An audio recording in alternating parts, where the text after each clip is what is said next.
പ്രിയമുള്ള മുഅ്മിനീങ്ങളെ, തൊട്ടടുത്ത മാസങ്ങൾക്ക് മുമ്പ് നമ്മോട് വിട പറഞ്ഞു പോയ രണ്ട് പ്രതിഭകൾ പ്രഭാഷണ വേദികളിൽ മിന്നിത്തിളങ്ങുന്ന പ്രതിഭകളായിരുന്നു.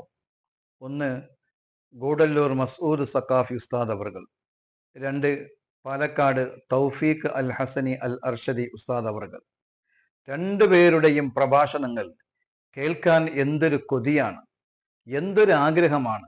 വളരെ ഇഖ്ലാസോടുള്ള പ്രഭാഷണങ്ങളാണ്. ആരും കേട്ടുപോകുന്ന പ്രഭാഷണങ്ങൾ, കേട്ടവരുടെ മനസ്സിൽ ആഞ്ഞു തട്ടുന്ന പ്രഭാഷണങ്ങൾ. അള്ളാഹു താലാന്റെ വിധിക്ക് വഴിപ്പെടേണ്ടി വന്നു. നമ്മളും അള്ളാഹുവിൻ്റെ വിധിക്ക് വഴിപ്പെടേണ്ടവരാണ്.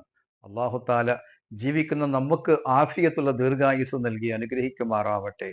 ആ രണ്ട് പണ്ഡിത മഹത്തുക്കളുടെയും ഖബർ ജീവിതം അള്ളാഹു സന്തോഷപൂരിതമാക്കി അനുഗ്രഹിക്കുമാറാവട്ടെ. അവരുടെ ദഅവത്ത് അള്ളാഹു കബൂലാക്കി അതിൻ്റെ ഹസനാത്ത് അവരുടെ ഖബറിലേക്ക് വെളിച്ചമായി അള്ളാഹു നൽകി അനുഗ്രഹിക്കുമാറാവട്ടെ.